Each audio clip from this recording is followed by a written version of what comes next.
21শে ফেব্রুয়ারি উপলক্ষে আমি যখন ফুল দিতে গেলাম 12টা 1 মিনিটে ফুল দেওয়ার কথা, ওয়ারেন্ট অফ প্রেসিডেন্ট অনুযায়ী আমি সবচেয়ে আগে ফুল দেব নির্বাচিত সংসদ সদস্য হিসেবে। কিন্তু আনফরচুনেটলি দেখা গেল বিএনপির কিছু লোক তারা সেখানে রীতিমতো হামলা চালায়, আমার নেতাকর্মীদের উপরে হামলা চালায়, আমাকে এক পাশে মানে ধাক্কা দিয়ে ফেলে দেওয়ার মতন অবস্থা তৈরি হয়। আমি এটুকুই বলবো যে দীর্ঘ 17 বছর পর বিএনপি রাষ্ট্র পরিচালনার দায়িত্বে এসছে।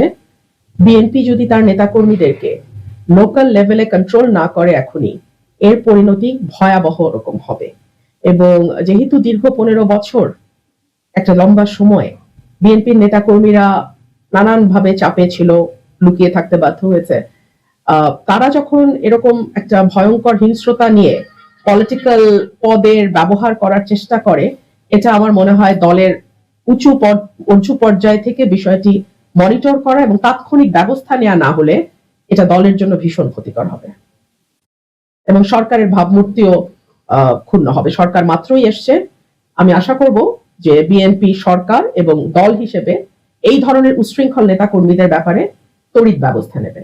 আমার একজন কর্মীকে কিভাবে মেরেছে আপনারা একটু পরেই দেখাবেন। পীযূষ দা আমাদের সাংবাদিক ভাই, ওনাকে রক্তাক্ত করে ফেলেছে। সো বিএনপি কে এখনই যদি নিজেদের কন্ট্রোল না করে বিএনপি, এর পরিণতি ভয়াবহ হবে, আমি এটুকুই বলবো। এটা কি এই হামলাটা কি পরিকল্পিত কিনা আপনার কি মনে হচ্ছে? এটা একেবারে পূর্ব পরিকল্পিত হামলা এবং উপজেলার নেতারা, এবং সেখানে কিন্তু উপজেলার প্রেসিডেন্ট সেক্রেটারি ছিল না, আমরা কিন্তু উপজেলা প্রেসিডেন্ট সেক্রেটারিকে দেখি নাই। এখানে গুন্ডা প্রকৃতির একটা লোক, উনি এই হিসাবে এভাবে এলাকায় এভাবেই পরিচিত, সেই লোকের নেতৃত্বে কিছু উচ্ছৃঙ্খল ছেলে পেলে তারা গিয়ে হামলাটা চালায়।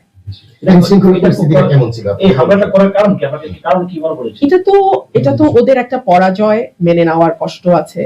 আমি এখান থেকে স্বতন্ত্র জিতে গেছি, ওনারা কোটি কোটি টাকার লেনদেন করেও পারেন নাই, ব্যালট স্টাফ করেছেন, ওনার ছেলে সেনাবাহিনীতে আছে, সেই পরিচয় ব্যবহার করে নানান ভাবে চেষ্টা করেছেন, কাজ হয় নাই। সো এইসব নানান আছে। তো আজকে আইন শৃঙ্খলা আপনাদের একেবারেই ভালনারেবল আইন শৃঙ্খলা পরিস্থিতি নাজুক। আমি দেখলাম পুলিশ চেষ্টা করেছে, আর দেখুন যখন সরকারি দলের নেতা কর্মীরা এরকম ভয়াবহ ভাবে তাণ্ডব চালায়, তখন আসলে 5-10 জন পুলিশ কিন্তু সেটা কন্ট্রোল করতে পারে না, চাইলেও পারবে না। তো এটা খুব মানে একটা ভয়াবহ পরিস্থিতি তৈরি হয়েছে। আপনি কি এটা বিচার চান কিনা? আমি মামলা করে দিয়েছি, সার্টেনলি বিচার চাই, বিচার চাই মানে বিচার করব, বিচার চাবো মানে। মামলা করেছেন ইতিমধ্যে? হ্যাঁ, মামলা গেছে, মামলা করতে গেছে। কয়জনকে আসামি দিয়েছেন? আমি জানি না, এফআইআর দেখে আমি আমার সাথে আলাপ করে নিশ্চয় করবে। হামলাটা কার নেতৃত্বে হয়েছিল উল্লেখযোগ্য কয়েকজন নাম যদি বলতেন। 54 বছর পরেও এই স্বাধীন বাংলাদেশে কি ঘটছে এগুলা দেখে অনেক কষ্ট হয়। রুমিন ফারানা গতকালকে শহীদ মিনারে ফুল দিতে গিয়েছিল, কিন্তু তাকে হেনস্থা করা হয়েছে, তাকে ধোলাই দেওয়ার চেষ্টা করা হয়েছে এবং তার যত কর্মী ছিল সকলকে ধোলাই দিয়েছে এবং তার ফুলগুলো ছিঁড়ে ফেলেছে। তিনি শহীদ মিনারে ফুল দিতে পারে নাই। রুমিন ফারানা বিএনপি করে, ওনার মতাদর্শ আলাদা। আমি মুক্তিযুদ্ধের পক্ষে শক্তি, আওয়ামী লীগকে পছন্দ করি, আমার মতাদর্শ আলাদা। কিন্তু রুমিন ফারানা বিএনপি করা অবস্থায় সত্য কথা বলেছে এবং এখন বিএনপি থেকে বহিষ্কার হয়ে গিয়েছে, এখনো সত্য কথা বলে যাচ্ছে। এত সত্য কথা বলা খুবই খারাপ, তারই প্রমাণ আমরা এখন দেখতে পাচ্ছি। রুমিন ফারানাকে যখন শহীদ মিনার ফুল দিতে গিয়েছে হেনস্থা করছে বিএনপির কর্মীরা। এই বিএনপির জন্য 16টা বছর লড়ে গিয়েছে, সারা বাংলাদেশে জাগরণ সৃষ্টি করে রেখেছিল বিএনপির প্রতিনিধি হয়ে। আজকে বিএনপি ক্ষমতায়, রুমিন ফারানাকে নমিনেশন দেওয়া হয়নি, রুমিন ফারানা স্বতন্ত্র প্রার্থী এমপি হয়েছে এবং বিএনপির কর্মীদের দ্বারা অপমান লাঞ্ছিত কোণঠাসা হয়ে আছে। রুমিন ফারানার বাবা ছিলেন একজন ভাষা সৈনিক, শুধু নর্মাল ভাষা সৈনিক না, নেতৃত্ব দিয়েছে। রুমিন ফারানার বাবা অলি আহাদ, আর অলি আহাদের মেয়ে হচ্ছে রুমিন ফারানা, একজন ভাষা সৈনিকের মেয়ে। 54 বছর পরে শহীদ মিনারে ফুল দিতে গিয়ে হেনস্থার শিকার হয়। তিনি রানিং এমপি হওয়ার পরও সম্মান পায় না, যে কোনো মুহূর্তে ধোলায়ও খেতে পারতেন। এটা লজ্জার। তাও কারা করছে? তার সাবেক নিজ দলের কর্মীরা। এটা হতে পারে না। রুমিন ফারানার বাবা অলি আহাদ এই দেশের জন্য অনেক কিছু করেছে, অনেক ত্যাগ দিয়েছে। এই ভাষা সৈনিক হওয়ার কারণে ঢাকা ভার্সিটি থেকে পড়ালেখা কমপ্লিট করতে পারে না, বহিষ্কার করা হয়েছিল, 1 যুগের বেশি জেলে ছিল। এই রুমিন ফারানার বাবা আওয়ামী লীগের প্রতিষ্ঠাতা সাংগঠনিক সম্পাদক ছিল, পরবর্তীতে মনোমালিন্যের কারণে ছুটে গিয়ে নিজেও একটি দল গঠন করে। এর কারণে রুমিন ফারানার একটু মনে ক্ষোভ ছিল, সে বিএনপিতে যোগদান করেছিল। কিন্তু রুমিন ফারানার গায়ে একজন ভাষা সৈনিকের রক্ত। রুমিন ফারানা উপর দিয়ে মতাদর্শ বিএনপি দেখালো, ভিতরে আওয়ামী লীগকে ভালোবাসে। বিএনপি যত নেতা কর্মীরা আছে তারাও তো আওয়ামী লীগকে বিতর্কতভাবে ভালোবাসে।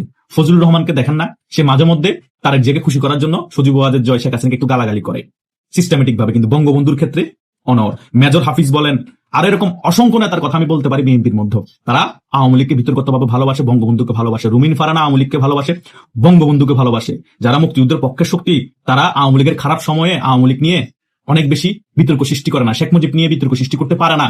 তাদের মনে আওয়ামী লীগের ভালোবাসাটাকে টানে এবং বঙ্গবন্ধুর প্রতি ভালোবাসাটাকে টানে, এটাই সত্য। এখন বিএনপির মধ্যে অনেকেই সত্য কথা বলতে পারছে না, কারণ তারা অনেকে বিএনপির এমপি, অনেকেই মন্ত্রী পদে আছে, কিন্তু ভিতরগতভাবে তাদেরও কষ্ট হয় যে আওয়ামী লীগের এই দুর্দশা, বঙ্গবন্ধুকে অপমান করা হচ্ছে, এটাই রিয়েলিটি।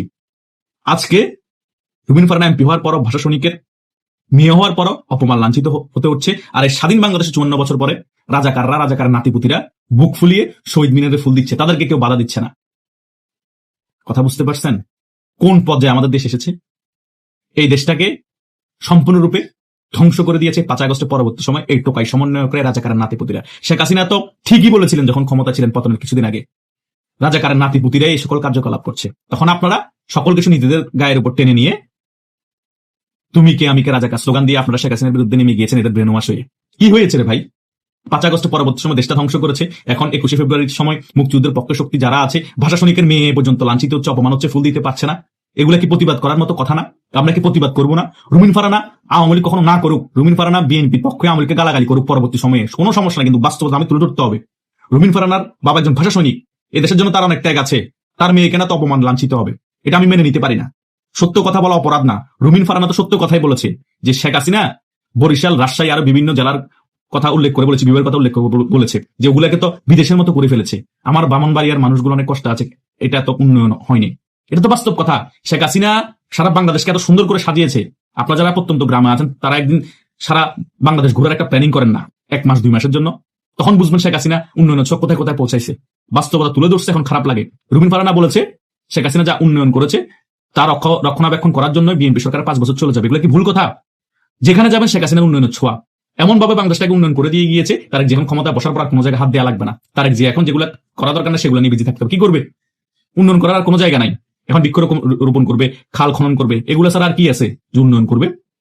সকল কিছু শেখ হাসিনা করে দিয়ে গিয়েছে। তো বাস্তব কথা বলছে, সত্য কথা বলছে, অনেকের গা জ্বলছে। রুমিন ফারহানাকে গালাগালি করছে, মারার জন্য চাচ্ছে, ফুল দিতে দিচ্ছে না, তাও নিজ দলের কর্মীরা, সাবেক যে রাজনৈতিক দল, দরকার কি রে ভাই? সে তার মতো আসে, তার মতো থাকুক, সে সত্য কথা বলছে, বলুক, তোমরা তার কাউন্টারে কথা বলো না।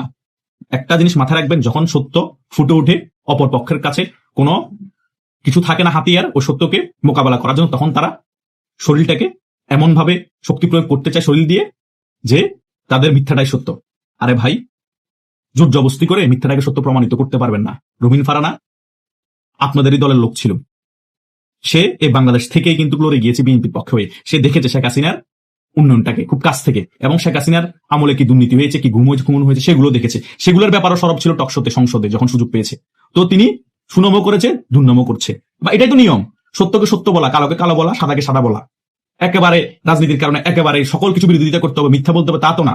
বিএনপি 5 বছর যে ক্ষমতা যদি থাকে, ক্ষমতায় আসছে 12 ফেব্রুয়ারির পরে, তারা 5 বছরের তো সকল কিছু খারাপ কাজ করবে না, তাই না? কিছু না কিছু ভালো কাজ তো করবে। তো খারাপ কাজের সমালোচনার পাশাপাশি তো ভালো কাজের কথা বলতে হবে। একেবারে শুধু বিএনপিকে পছন্দই করি না, আমি ইউটিউবে শুধু বিএনপি খারাপ কাজের কথা বলবো, তা কি হয়? তা তো হয় না, তাদের তো ভালো কাজও কিছু থাকে। সেটাই তো রুমিন ফারহানা তুলে ধরছে। সমস্যা কোথায়, তাই না? রুমিন ফারহানা একজন মুক্তিযুদ্ধের পক্ষের শক্তি, তার বাবাও তো একজন আওয়ামী লীগের সাবেক নেতা, একজন ভাষা সৈনিক। তাকে অপমান লাঞ্ছিত করা মানে এই দেশটাকে অপমান লাঞ্ছিত করা। এই রাজাকারদের নাতিপুতিদেরকে প্রমোট করছেন। এই ডক্টর শফিকুর রহমান জামাতের আমির বুক ফুলিয়ে ফুল দিতে যাচ্ছে আশেপাশে সকল রাজাকারদের নিয়ে। ভাই, পাকিস্তানি একটা রাজনৈতিক দল, তারা বুক ফুলিয়ে বাংলাদেশে ফুল দিবে, মুক্তিযুদ্ধের সন্তানরা ফুল দিতে পারবে না, মুক্তিযুদ্ধের পক্ষের শক্তি আওয়ামী লীগের লোকজন ফুল দিতে পারবে না, ভাষা সৈনিকের মেয়ে রুমিন ফারহানা ফুল দিতে পারবে না। এই স্বাধীন বাংলাদেশ কি মস্কারি মনে হয়? স্বাধীন বাংলাদেশ এই পাকিস্তানি রাজনৈতিক দল জামাত ইসলামী মস্কারি করে ফেলবে এবং বিএনপি কিছু টোকাই কর্মী মস্কারি করে ফেলবে? হবে না। আমরা তরুণ সমাজ এগুলোর কঠোর প্রতিবাদ জানাবো এবং নিন্দা জানাচ্ছি রুমিন ফারহানার উপর যে ন্যাক্কারজনক হামলা হয়েছে এবং হেনস্থা হয়েছে।